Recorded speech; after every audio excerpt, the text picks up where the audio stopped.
guys get your coffee, come join us. So I'm Kayla Beller, Director of Project Management for Apogee Professional Services, and I'm going to lead these two lovely ladies, sorry you can't hear me when I turn, on our innovation partnership session. So one of the core values at Metonic is innovation. We innovate to identify the best housing solutions for consumers who use our real estate. We believe that every person, regardless of income or age, deserves housing in their preferred location. This innovation creates a better experience for the consumer, which creates a better result for the investor. We get the returns we get because we are constantly innovating to make our product better than our peers. It's not the easy way to do things by any means every day, but it definitely makes everything more rewarding. We're grateful to have Amanda Brewer and Katie Kemerling with us for this panel. Amanda is the Chief Executive Officer of Habitat for Humanity Omaha. She started her journey with Habitat for Humanity in 1997 as a full-time volunteer and then AmeriCorps Program Manager in Americus, Georgia. In 1999, she joined Habitat Omaha's staff as Associate Director. In 2005, Amanda became the CEO of Habitat Omaha. Katie Kemerling is a seasoned marketing exec with award-winning experience in launching new brands and products, building best places to work cultures, improving team creativity and leadership capacities, and designing high-performing marketing campaigns. She's the former agency CMO turned entrepreneur who founded Two Hawks Consulting with Heidi Mosbach in 2022, offering fractional CMO services, team and manager development, C-suite strategic counsel, and more. Thank you both for joining me. So Amanda, can you tell the audience a little more about Habitat for Humanity Omaha and your mission in housing? Sure. Can you hear me okay? Is the mic okay? Yeah. Well, first of all, thank you for having me today. Thank you to Metonic and Apogee for an exciting partnership that we're going to be. You know, I've got this going too, right? Anyway, I'm very excited to be sharing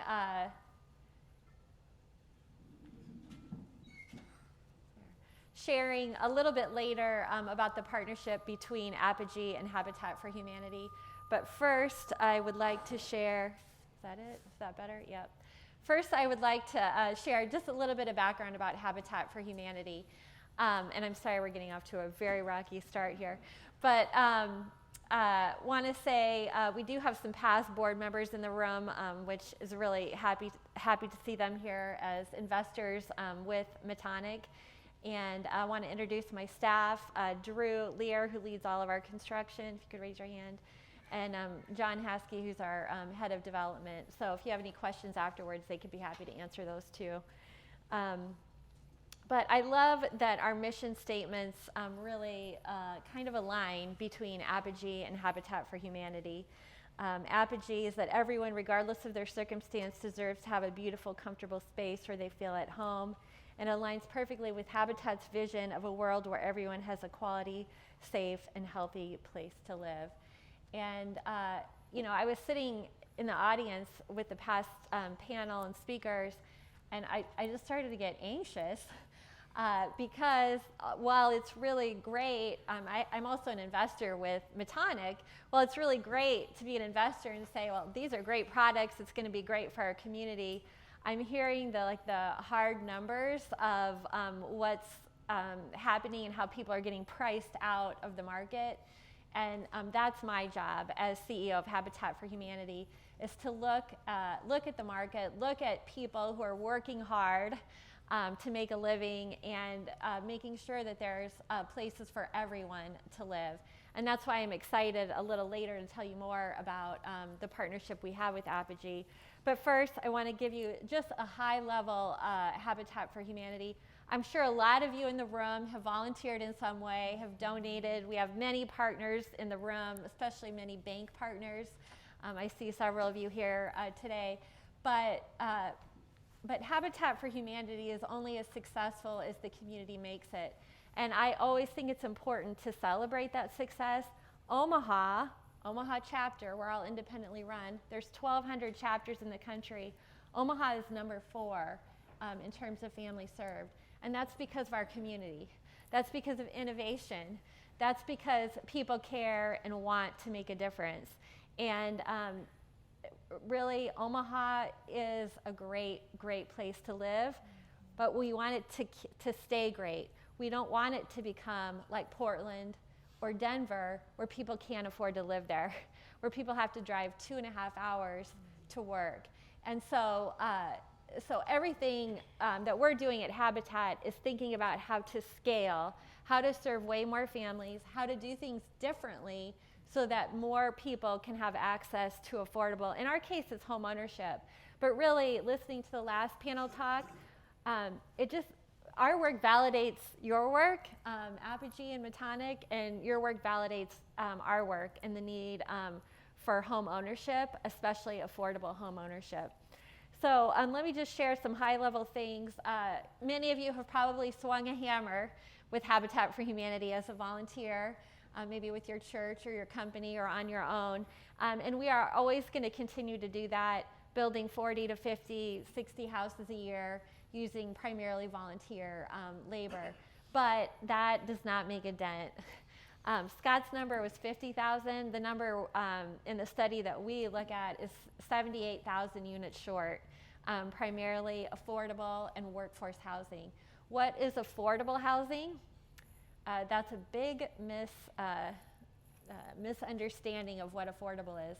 Certainly there's the people who make no money, who do require government subsidy, but that's actually considered subsidized housing, very, very low income. I'm talking about affordable. That's a family whose household income is $58,000 or less annually. And I know when you think about your own companies, there's a lot of people that make $58,000 a year or less. And we have to make sure our community has a space for the working folks to live. So we are evolving. Our goal is to keep scaling so that we can serve more families beyond the 50 houses a year. And one of those is through our mortgage lending product, which again, we have many bank partners, 24. And so we're providing, at this point, I'm just so hopeful it can stay like this given the numbers we just heard, but 2.625% interest rate, no PMI, so that's expensive for folks, and get people into that first-time home buyer. Something Holly said that scared me is that first-time home buyers will be removed from the market because the houses are 5 times the median income. They already are. They're competing with investors, a lot of times out-of-state investors. In the year 2000, 8% of single-family homes were owned by investors. Now it's in the 20% range. And so I do feel like it's an all-hands-on-deck type moment. And like, let's all be thinking about housing, which we are. That's why it's so exciting to be here. Everyone here is anyway. And what can we do about that? And let me just say a couple other things, and then I'll get back to you, Kayla. She's giving me the cutoff eye. But we've expanded our program to also include financial counseling to get folks mortgage ready. So we see that even if they have the income, the credit might not be matching what they need in order to get a loan. And that affects rentals too. We see people that actually are homeless, not because they don't have a good job, but because they have terrible, terrible credit. And so working with folks to get their credit fixed, to give them that opportunity for home stability. And then the other thing I'm really excited about is we're working with employers to get their team members mortgage ready. We have 3 employers right now, Tyson Children's Hospital and Beardmore Subaru and Chevrolet. So in order for employers to be successful, they have to have people, talent, and for that, the people that work there, if they have stability in their finances and in their housing, it really makes them able to be better employees. So more to come in our partnership, but I'll hand it back to you, Kayla. Perfect, thank you. We do appreciate the partnership, and congratulations on number 4. That's awesome, I didn't know that. So Katie, can you tell us about your relationship to Metonic and the innovation you're working on with the Metonic team to solve, and how that innovation impacts consumers? Yes. So my relationship with Metonic started back in 2016 when I made my very first multifamily investment with the company. And it's been a great partnership with them as an investor. And I've also had the chance to invest in several of the Apartmentium products. And so that's one aspect of my relationship with Metonic. But the really cool part is the Apartmentium has brought another opportunity to the table. So in, I'd say, early 2022, when my business partner Heidi and myself started our brand and marketing consultancy, we talked with Bob and Cassie because they were talking about this Apartmentium product, and they said the concept is really taken off, it's proven, and now we need to build a really unique brand strategy and go-to-market strategy so that we can take this to the level that we know this product can be, not just in the Omaha market, but beyond. And so our charge has been to come in and build this brand and go-to-market strategy in a unique way, just as innovative as the product. So a lot of times there are either in-house marketing teams or agency teams that will kind of work in silos to build a brand. They'll launch that brand and then they'll kind of move forward after that box is checked. But we're working with the Metonic team in a really interesting, dynamic, and unique way to bring together around one table outside partners. We have representatives of Metonic, Apogee, and Selden, everybody that's kind of part and connected to the Apartmentium product, to help influence and build the brand, because we have and want diverse thinking, perspectives, and unique takes on what this brand should be, knowing that we have a really successful and interesting product that is going to continue to grow and have a really big impact in the markets that we're able to build, but also great returns for investors. So that is our primary charge right now, as well as then continuing to look at how the Metonic brand gets to continue to evolve. We know that there's changes happening, and as Kayla mentioned, innovation is part of a core value, and I love seeing that actually lived in the way they do work and the way that they're thinking and the way that they are also kind of taking that process internally to ensure that they're innovating and bringing the best opportunities to the marketplace and to their investors. So I would say that the work that we're doing and how that innovation impacts customers and consumers, you know, I think it's interesting because innovation, I think first and foremost, comes from the people that we serve. But we can only gather that insight when we really understand the people that we are looking to attract. And I love that first panel talking about that this product really spans multiple generations, that people in different walks of life and stages of life are really drawn to the really unique and innovative offerings of the Apartmentium. And so I think what Metonic and Apogee are doing is they're listening to the market and really responding. It's really easy to build things in silos, as Kayla mentioned. It's not the easy route to be an innovator in the space, to bring a new lane of housing to the market, and to find people like you in the room to say, yes, we're going to back that vision and that innovation. But because they have a good understanding of the marketplace and they're listening to the consumers and understanding what they want, they're able to deliver. And I think that's when you have these raving fans, because they see that you're listening, you're delivering on those new behavioral and value needs that continue to evolve. And so you're always going to have a ready and willing and enthusiastic pool of renters to fill the space. I also think, though, that innovation is really important from a customer perspective, not just to listen, but to also predict and be able to determine what they might need before they know they need it. And that is what's going to keep our products fresh. It's what's going to keep our brand relevant and connected to the people that we serve in our communities. And it's going to have them continue to trust and build that brand affinity, and hopefully give fantastic testimonials and word of mouth. So it's when you can innovate and continue to be one step ahead, anticipate needs, and listen and respond to what's happening in the marketplace, you're going to be able to produce a really dynamic product that isn't going to be stale and always going to be able to meet the needs that that market and those consumers have. That was great. I love that you mentioned the Brand Alliance meeting.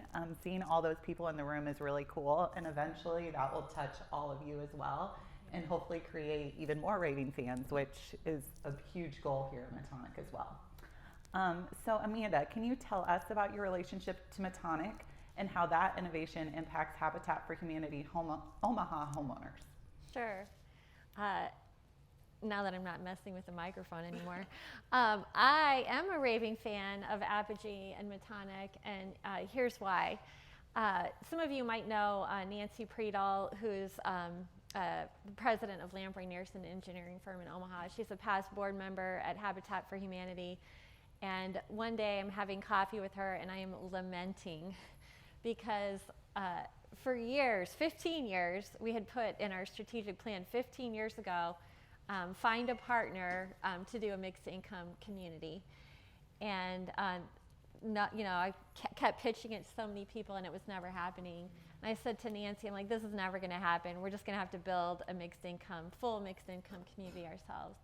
And she introduced me to Cassie, and we had coffee. And before the end of the coffee, Cassie said, I think this is possible. And so it's happening. And I can tell you, some of you have heard a little bit about it, I'm sure, and some of you might not have. But the project is called Capriana. Do people know about this? Yeah. Oh, everybody knows. Okay. Well, I'm still going to tell you about it. But what makes it special, from my perspective, as someone that's representing a community that would maybe otherwise be left behind. So on the project, as you know, there's going to be 80, however many. That was 85. 148. Yeah, I shouldn't be speaking for you. 148.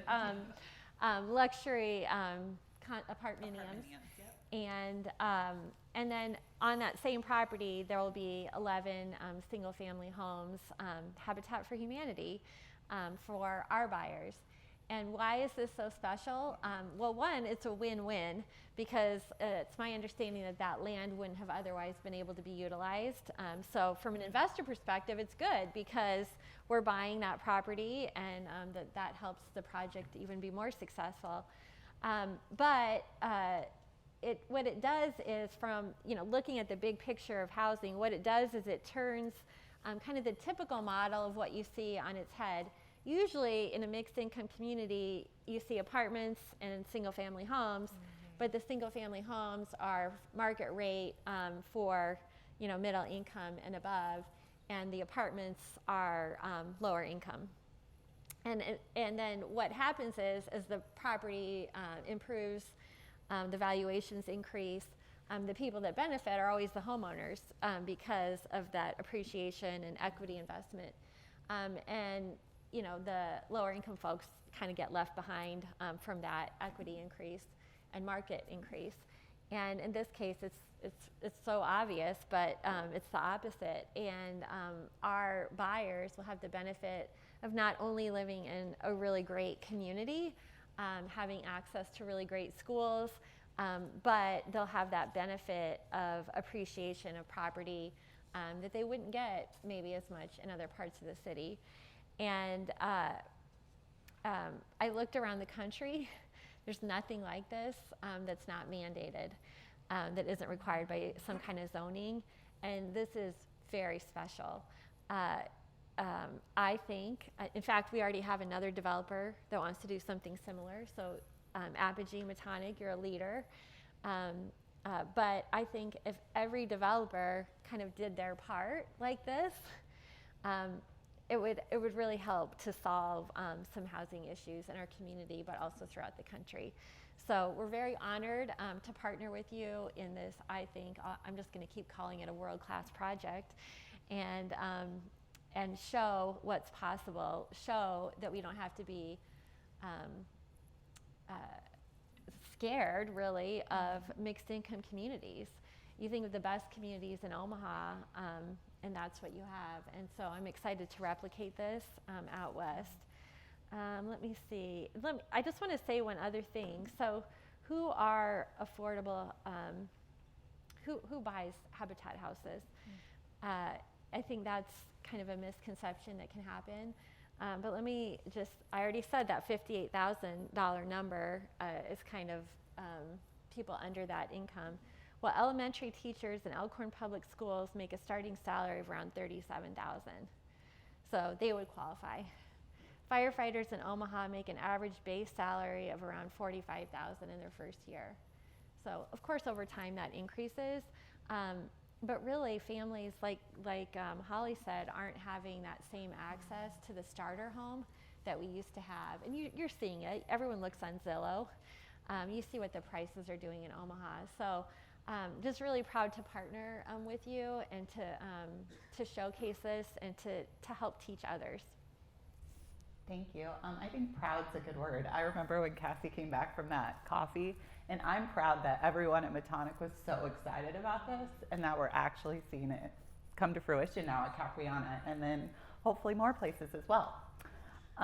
So to both of you, why should investors and everyone in this room care about innovation for consumers? I think that investors should care about innovation because, of course, it's the what's next and it's where you find opportunity. And I think that's one of the things that I just so appreciate about partnering with the Metonic team is that when we've come in and been building a unique brand in a very innovative and unique way, they're also not just saying like, let's just look at the marketing materials and the branding materials, but let's actually look at all aspects of the process and what we're delivering. So the customer experience, the product itself, looking at other industries that we can borrow best practice and things from so that we can create unique type of combination experiences that are unique to our brand and our product. And so when you're doing that, you're creating a really interesting niche for yourself that sets you ahead in the marketplace. So that's going to return favorably for investors. I also think when you are invested with a company that's focused on innovation, you are going to be investing with someone that, again, is listening to their customers, has a really good pulse on what's needed.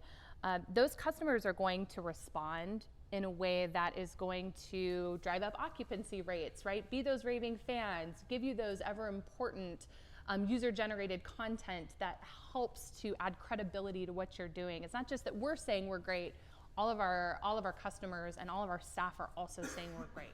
So that's really, really important. And I also think as an investor, looking for companies that demonstrate, not just say that they innovate, but demonstrate innovation, I think is really important because they also have other characteristics that for me as an investor is really important, right? High drive and ambition, goal-oriented, ability to spot trends, ability to adapt. So not just spot the trends, but then actually take action and figure out how to incorporate that in a way that's meaningful so you don't miss the opportunity as a company and as an investor. And they're building an environment of trust. And when you are able to do that as a company, they're able to attract top talent so that they can produce incredible product that you then as an investor get a chance to take part in. They are able to create those raving fans and build a ton of credibility for themselves in every single market, so kind of clear a pathway for future opportunity, and then deliver the returns that I know all of us in this room that our investors have come to appreciate. And so that's the win-win-win proposition. And so from my perspective, innovation and focusing on an innovation from a customer standpoint is the foundation to further success, because those are the people that are going to drive our returns from an investment perspective. Same question. Right. So I love what you're saying about, well, I mean, raving fans is going to stick in my head, but having kind of that customer loyalty. I think about the last panel and what they said, how Omaha doesn't have the big national developers or whatever. And I think that's good. Our projects are owned locally. People within the community are benefiting. And I think I'm just reflecting on what you said. It seems so important to have people feel valued by and value the ownership of the apartments. We're seeing the same thing in, single family rental, but also single family builders. There's not a big national company that's coming from the outside to do it in Omaha. I think it's coming. And I think the more successful we are within the community at doing the work, it keeps, I think, the nationals at bay a little bit more, and I think that's important. But going back to the question, why should you care about innovation?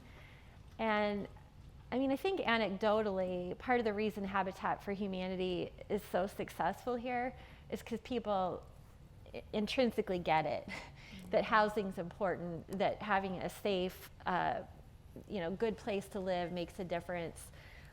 During the past 2 years, we saw people whose rent was increased by $500 from 1 month to the next. You guys heard about the eviction moratorium. People couldn't be evicted. Well, that's only if they were behind on their rent. If they were on a month-to-month and the landlord decided that the lease was over after that month, they had to leave. That's not called an eviction. That's just called the end of the lease, and that didn't count in the moratorium. So we saw some people having to move 3 times in 1 year unexpectedly. And really, it's just heartbreaking. You think about what that does in terms of disrupting the family. Already, if you don't make that much money, it's very expensive to move. And it's making me even more excited about this partnership and what you guys are doing, because that doesn't happen in multifamily situations in the same way that it does with a single family home. So that's important. But Omaha, I think Omahans do get it intrinsically and instinctively. And Omaha can only be as good as our housing. If there's not places for people to live, if there's not decent housing, we don't work in the same way as a community. And that's what we've always kind of had that here. Someone could get an affordable place to live, even if it wasn't that great, at least it was affordable. Now that's kind of going out the window. So we have substandard and unaffordable kind of combining there. And I think the innovation is just so important, because if we don't do something, if we just let it happen, it's not going to go in the right direction. And I think I'm looking at Scott, because I think that was kind of the message I heard in your panel too. I think that's it. But I have to have a call to action. Okay. So if you are inspired and want to do something, of course we always love volunteers, but there's always there's different ways to be part of it. I'm looking at Buck Heim, who helped us, a lawyer at QTech, helped us get our restore property tax exemption. I mean, we need technical help. I know there's a lot of technical folks in the room.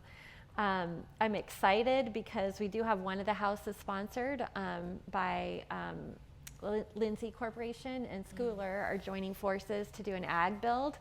So the house sponsorship would be too much for any one company for them, but they're pulling different agricultural companies together to do an ag build. So we're looking for other people to join forces and perhaps sponsor some of the other houses. And then just always want to mention our Restore too, and that people can donate or shop there. So thanks for letting me give a little plug. Of course. We really appreciate both of you speaking and the partnerships. They've both been awesome, and they're just going to continue to grow. So that's very exciting, and really exciting that everyone in the room got a chance to hear a little bit about it as well. Any questions from anyone? It's a really quiet group. Yes, sir. Those 11 homes out in Capriana, could you just talk a little bit about the ownership model of them? Like, who owns them? Obviously, the benefits to the initial occupant. What happens with the second generation? Do they go up to the market? Yeah, no, that's a great, thank you for that, good question. So I want to be clear, this is the beauty of, I think, Habitat for Humanity. We say it's not a hand out, it's a hand up. So it's just giving people a chance. These homes will sell for appraised value. So we don't know what that is yet. We're thinking it's probably going to be 230, 240 maybe. We don't know for sure, but it will sell for appraised value. And the subsidy is in the mortgage. So and because of bank partners, it's a low interest rate with no PMI, that's what makes the payment affordable. In certain cases, there might be a small soft second, so that just the affordability, but that does get repaid if they sell the home within 30 years. So there's actually very little subsidy for the borrowers. They pay the full cost of the home. It's just in that affordability with the interest rate. And then the second generation, there will be an affordability kind of clause in the deed, so that we want it to stay affordable for a certain amount of time. That can always be waived over time if the market changes for some reason, but generally we hope that they do stay affordable. Great question, thank you. Anyone else? Kayla, I do have one request, if that's okay. Go ahead. Okay, I also have a call to action. So I had mentioned that Metonic is really good at kind of keeping their ear to the ground and understanding what's important to their customers. And that also includes all of you, investors and potential investors. So no matter if you're a current investor with Metonic or somebody that's here to learn more as a potential investor, we would be so grateful to get some feedback and some input from all of you. So in the center of your table, you have now all come probably very accustomed to the QR code, the scannable menus at all of your favorite restaurants, right? Unfortunately, you can't order food or drinks, but you can take a very quick and painless survey, and we'd really appreciate it. So I know that we have a little bit of extra time in this panel, so if I can ask all of you to use that time to fill out your survey, we would be really appreciative. So go ahead and pass this QR code around the table. If you don't know how it works, you open your camera on your phone and scan it, and then you'll be taken to a link. And so everything on that survey can be filled out online. And does anybody need a card? You do. Okay, perfect. If anybody needs help, you can raise your hand. Thank you. Thank you for helping us continue on our path and commitment to innovation. We really appreciate it. So after the survey, you guys can all take a small break, and then Bob and Cassie will be up to talk about some future projects. Thank you, guys. Great job. That was great job.